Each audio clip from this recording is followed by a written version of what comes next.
Prunus spinosa, better known as the blackthorn bush, grows wild in English countryside hedges.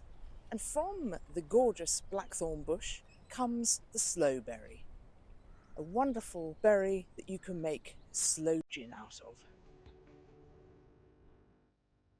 We are down in Willow Cottage in Kent, where we make our own sloe gin and a range of chocolate truffles. And by using my expertise, we'll be looking for the perfect place to hunt down these berries. So come with me, Katharine Hook, while I take you through the whole process of making your perfect batch of sloe gin.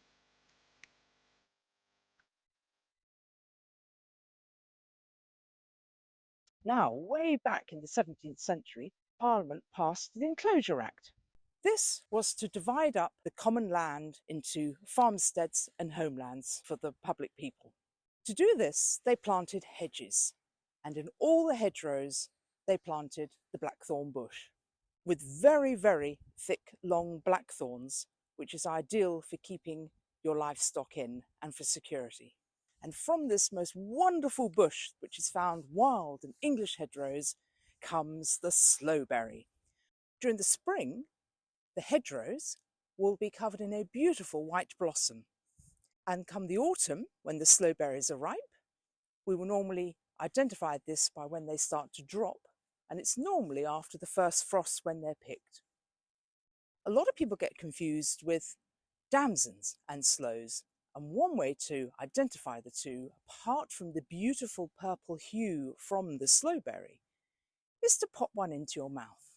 The damson, when ripe, will be edible.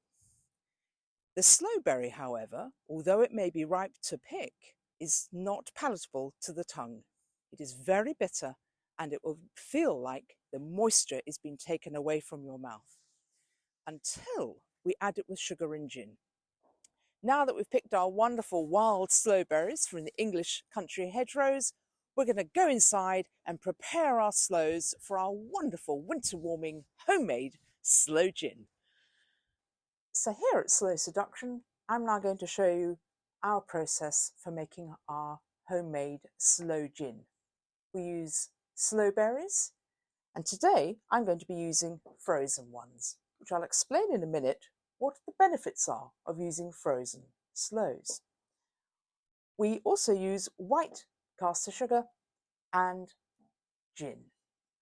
Folklore says, whilst making sloe gin, you are supposed to prick every single slowberry with the thorn from the blackthorn bush.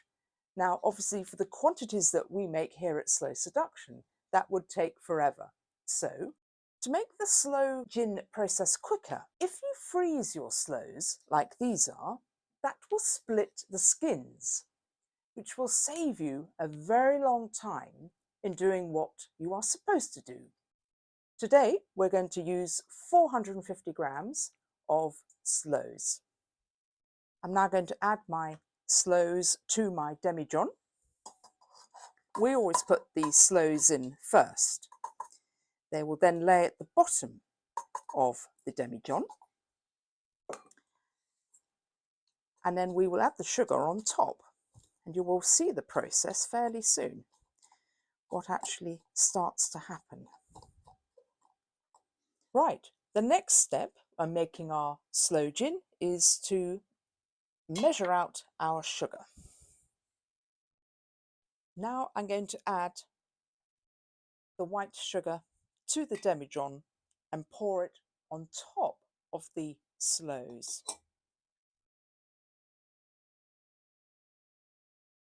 Another interesting fact, when you add the white sugar to the frozen sloes, the sugar actually starts to dissolve as soon as it hits the sloes. And if you leave it a little while longer, the sugar's going to turn pink before we've even added our gin.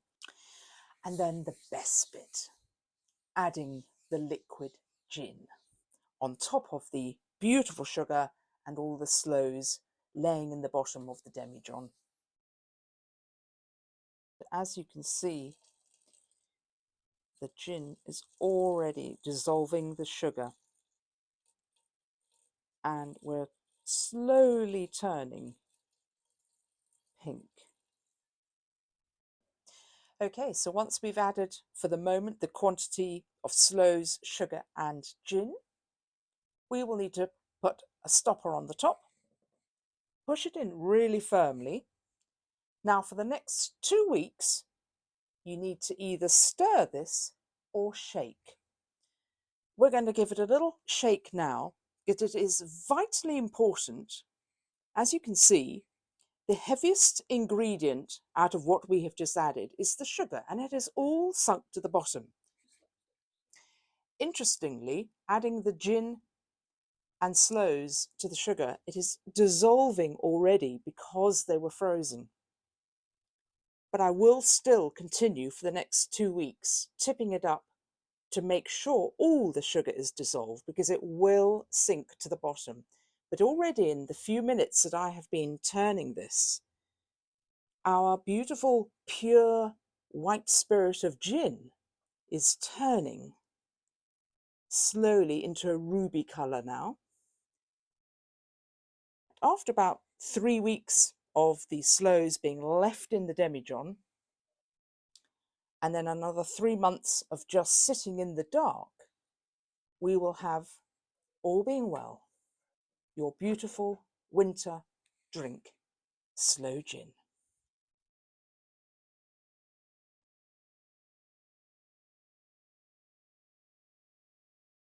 And that is pure delight. That is delicious. So here at Sloe Seduction, the fun with Sloe Gin does not stop.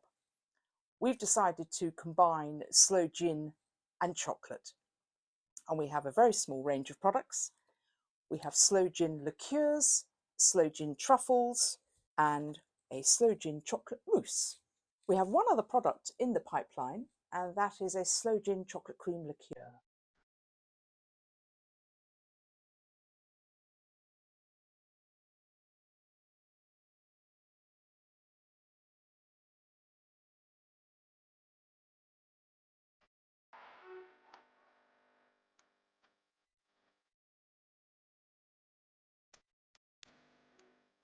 So the fun doesn't stop with just making the Sloe Gin.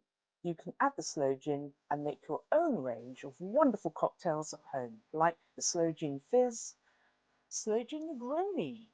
Another wonderful Sloe Gin cocktail would be the Cranberry and Sloe Gin Martini. So, whilst on your wild winter walk through the beautiful woodlands, don't forget to try and find that elusive slowberry bush. There is so much that can be foraged in our English wild woodlands, but so often they can even be on your doorstep. So go out there and go for your winter walk and see what you can find.